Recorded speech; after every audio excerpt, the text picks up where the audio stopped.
اعوذ باللہ من الشیطان الرجیم بسم اللہ الرحمن الرحیم۔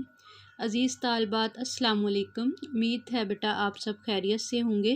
تھرڈ ایئر اسلامیت الیکٹیو میں بیٹا ہم نے آج تفسیر بالماسور کے بارے میں پڑھنا ہے۔ پچھلا ہمارا لیکچر تاریخ تفسیر والا کمپلیٹ ہو چکا ہے۔ اگلا ہمارا ٹاپک ہے تفسیر بالماسور یا بالمنقول یا اور تفسیر بالرائے۔ تو فرسٹ ہم پہلے تفسیر بالماسور کا پڑھیں گے۔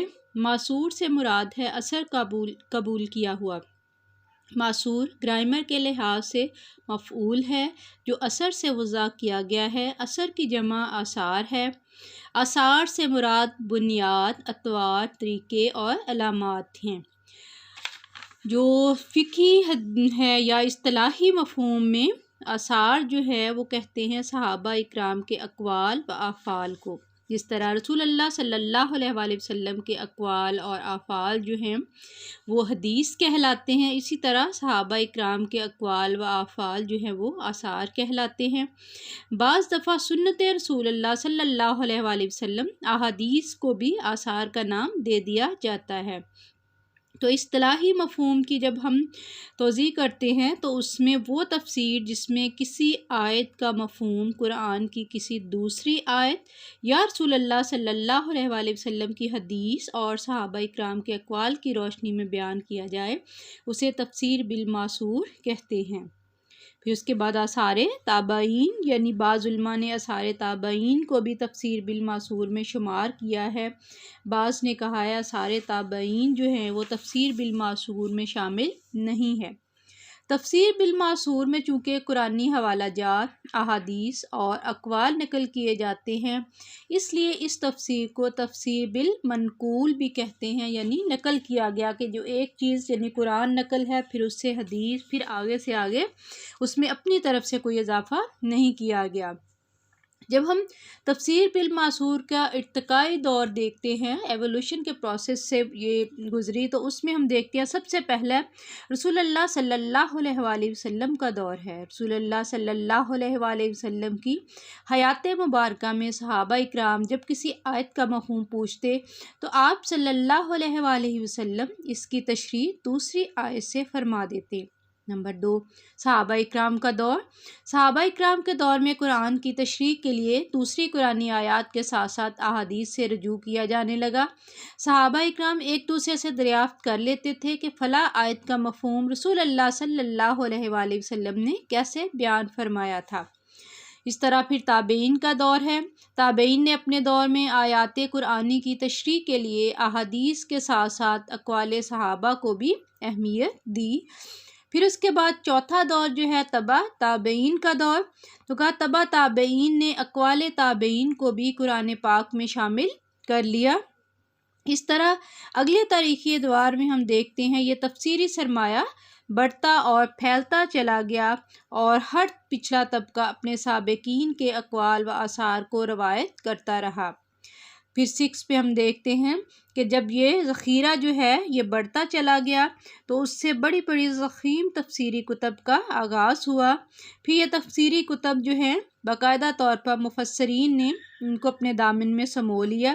ایسے مفسرین آئے جنہوں نے تفسیر بالماسور کو مدون کیا مگر اسناد کو حذف کر دیا، جس کا یہ نتیجہ ہوا کتب تفسیر کا قاری ان کو شک و شبہ کی نگاہ سے دیکھنے لگا، مبادا ان میں مندرجہ ذیل اقوال جو ہیں وہ موضوع ہیں۔ یعنی فرسٹ آف آل ہم دیکھتے ہیں تفسیر بالرائے کی بنیاد۔ جب تفسیر نفیسی کا یہ چرچا عام ہوا تو مفسرین اب اس میں اپنی رائے سے بھی کام لینا شروع ہو گئے، تو یوں پھر ساتھ ساتھ تفسیر بالرائے کی بنیاد بھی رکھی گئی۔ اس کے بعد آنے والے مفسرین اپنی رائے اور قیاس سے کام لینے لگے۔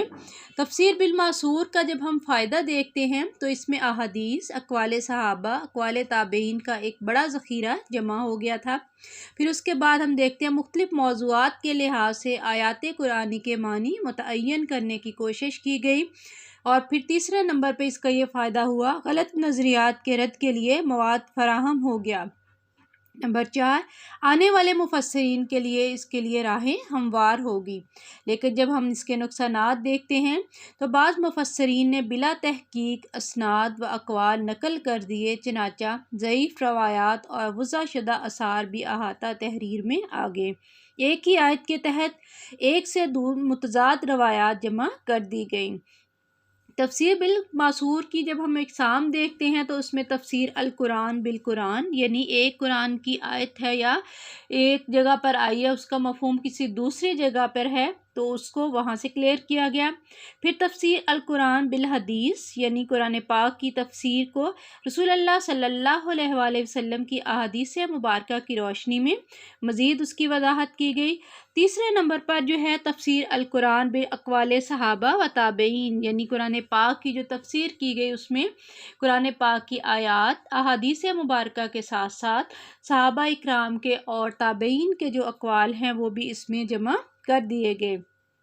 تو اسباب ضعف میں جو ہیں مفسرین جو ہیں وہ اس کی 3 اسباب بیان کرتے ہیں کہ تفسیر بالماثور کی نقل و روایت میں جو ضعف، کمزوری جس کو ہم کہتے ہیں وہ آئے، یا اتھینٹک جو روایات ہمارے پاس نہیں ہے، اس کی ریزن کیا تھی کہ اس میں موضوع روایات کی بھرمار، موضوع روایات یعنی اگر کوئی ایسی جھوٹی روایت بھی ہے جیسے ہم حدیث کے لحاظ سے کہتے ہیں کہ وہ بات جو رسول اللہ صلی اللہ علیہ وسلم کی جانب منسوب کر دی گئی تو اب اس میں اس کو ویریفائی کیے بغیر بھی وہ ساری اس کے اندر شامل کر دی گئی۔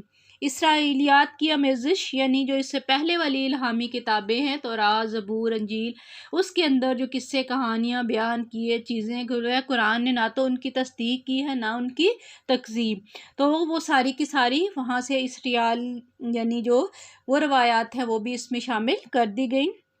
حذف اسانید، یعنی اسانید جو ہے سند، 2 چیزیں بیٹا آپ نے پڑھی ہیں، آگے بھی پڑھو گے۔